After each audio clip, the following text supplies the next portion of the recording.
Harry, there's been a complaint about your contract. Victor, my mentor, gave me the heads up. Instantly, I felt a wave of cold sweat. Don't worry, though. I've already taken care of it. We just need to touch base later. Saying that, Victor whisked me off for drinks after work. He showed me the ins and outs of sales and guided me through handling client complaints. Man, I really look up to him. One day, I hope to have my act together like him, watching out for my team. Fast forward 5 years from then, I'm Harry, a 29-year-old employee. Post-high school, I was bouncing around doing random jobs, unable to nail down what I really wanted. Juggling multiple part-time gigs here and there, I was making decent bucks. But then out of nowhere, panic hit me like a truck, worrying about my future if I didn't land a steady job. That gave me the kick to start job hunting, but it wasn't a cakewalk. Among a handful of offers, I found myself in a company, placed in the sales department. That's where I ran into Victor, a real gem of a guy. 5 years my senior, super outgoing, full of energy, and incredibly supportive. The guy was born for sales. He schooled me on the job. Harry, you're so genuine, makes teaching you a breeze, he'd often say. But no matter how much he coached me, my sales numbers didn't quite pick up. I'd look at him and wonder if maybe, just maybe, sales wasn't my jam. Then one day, I screwed up big time. The client was livid and my boss gave me an earful. It was totally my bad, so I apologized up and down. That's when it hit me. Maybe this gig wasn't cut out for me, and I mulled over switching jobs. Victor was the one who reeled me in. You think you're not right for this, huh? Victor seemed to read me like an open book. As I nodded, he just chuckled. I never thought I was a hotshot at this either. I just try to get into the other guy's shoes and deal accordingly. I couldn't quite wrap my head around what he meant. Are you considering what the client wants when you're making your pitch? Victor asked. His question left me in a fix. I thought I was doing just that. But according to him, my pitch always sounded the same. I kind of felt like I was parroting back what he taught me. You're too honest. You just keep echoing my teachings. You gotta use your own words and tailor your approach to the person you're dealing with, he advised. Reflecting on my past pitches, he might be onto something. Just give it a whirl, he nudged me. I can clean up your mess if needed. I talked to the client about today's hiccup and they're willing to hear you out again. Even though they were so ticked off? I doubt it, but when I met the client again, things went surprisingly well. Victor's a real lifesaver. Since then, I tweaked my approach and boom, my sales started soaring. And within a year, I was even bringing my rookies to client meetings. Chasing after Victor's footsteps, I wasn't sure if this was the right job for me, but it became fun. But 6 months ago, the management changed gears. The head of the sales department changed, and my work life got flipped on its head. If your performance tanks, the company goes down with it. No room for dead weight here. If you're not up for it, feel free to walk. The new head would blurt without a hint of hesitation. Victor, the sales whiz, stood up for us juniors, but that led to a head-to-head with the big boss, and he ended up bowing out of the company. Harry, give me a shout if anything pops up, he told me before he stepped out of our world for good. Once he was gone, the mistakes from the folks he used to cover for started sticking out like a sore thumb. I tried to patch up things as best as I could to keep the department head off our backs. But folks started dropping like flies, unable to bear the boss's constant browbeating. And that's when the boss decided to play the equality card. Bunch of weaklings. We're gonna add more women to the sales team. Sales was a boys' club, but that changed real quick. The boss took over the hiring process, and we started seeing a wave of women joining. The boss was absolutely smitten with them, wouldn't even raise his voice. But his leniency didn't pay off in the sales charts. My morale was hitting new lows every day. The women on the sales team brought me nothing but headache-inducing customer complaints requesting, "Could you handle this, please?" And their dismissive attitude towards the clients didn't sit well with me. I tried to steer the rookies in the right direction, but any sign of sternness would land me in hot water with the boss. To add insult to injury, I caught the female reps chatting behind my back. "Just close any deal, and if there's a complaint, dump it on him," they said about me. I was burning the midnight oil handling customer complaints, and all the boss had for me was, "You're dragging your feet! Speed it up!" My motivation was nearing its end. Then one fateful day, the boss storms up to my desk, madder than a hornet. "Hey, what's this?" he barks, slamming a pile of documents onto my desk. It didn't take a genius to figure out what it was. "We're flooded with complaints from your clients," he said, pointing at the pile of grievances I've been dealing with. I managed "Yes, I see." He shot back, "Over 100! You're slacking!" Well, about that, I tried to explain, but he wasn't having any of it. "Stop making excuses! The results are right here! What gives?" He shouted, getting it all wrong. I tried to clarify. Actually, but he was not in the listening mood. "This is a serious problem. You should quit and take responsibility." I saw it coming from a mile away, so I thought, why not? "Okay, I'll take responsibility," I responded. He grunted. "Ugh, finally some sense. Bring your resignation letter by the end of today." I stole a glance at the clock. Only 10 minutes until the day ended. He probably thought it was impossible. But 5 minutes later, I was at his desk, resignation letter in hand. The boss was dumbstruck. He probably expected an apology, not a resignation.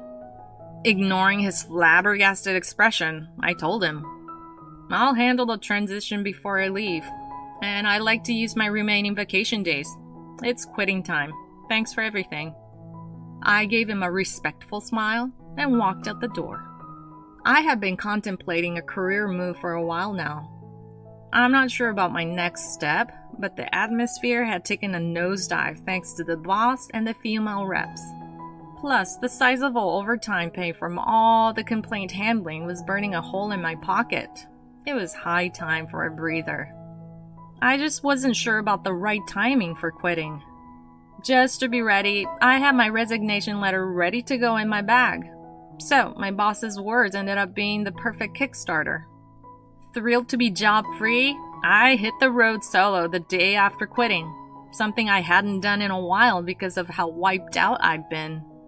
After a few days of just blissful driving, I thought I'd start poking around for another job, so I turned on my phone. That's when I spotted a bunch of missed calls. I had turned on my phone to enjoy my drive in peace, and turns out my old company had been trying to reach me. I was curious, but just couldn't be bothered to return the call, so I shrugged it off. Then my phone began to ring. On a lark, I answered, only to be greeted by, "Hey, what's going on?" It was my boss. "Your complaints have escalated and the phone won't stop ringing. Get your ass back here now." In the past, I might have jumped to fix things and do as he said, but I reminded him. I quit, remember? As I expected, he wouldn't listen and kept yelling. Losing patience with his stubbornness, I shot back. "How about letting me explain things in sequence?" At last, he fell silent.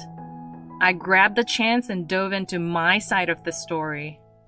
About those complaints you talked about, not a single one was my doing. They were all fallout from covering for my juniors. The new sales girls were smooth talkers, could close deals alright, but their haphazard explanations resulted in a barrage of inquiries and cancellations. I don't recall. The boss tried to interject, but I cut him off.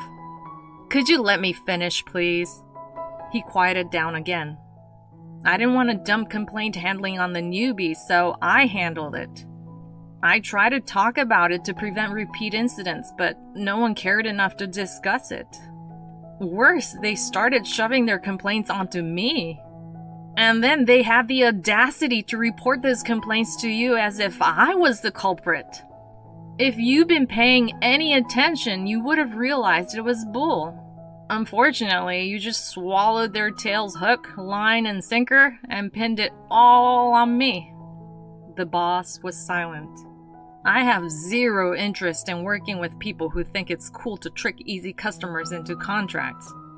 And frankly, I'm done covering for such people. So when you told me to own up and quit, it was like a weight off my shoulders. I ended on a cheery note, and the boss's voice finally filtered through. So, about the complaints?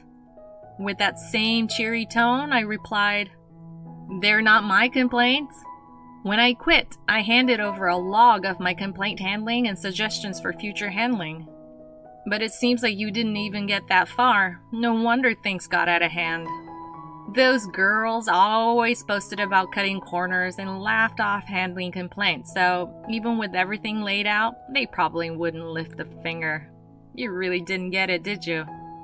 I could tell the boss was turning a shade paler, but I had no intention of bailing him out. He reaped what he sowed. I hung up. In that moment, I wondered what Victor would do.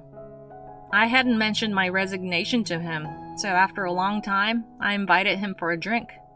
He was up for it in a heartbeat, so I figured I'd fill in him about my quitting then.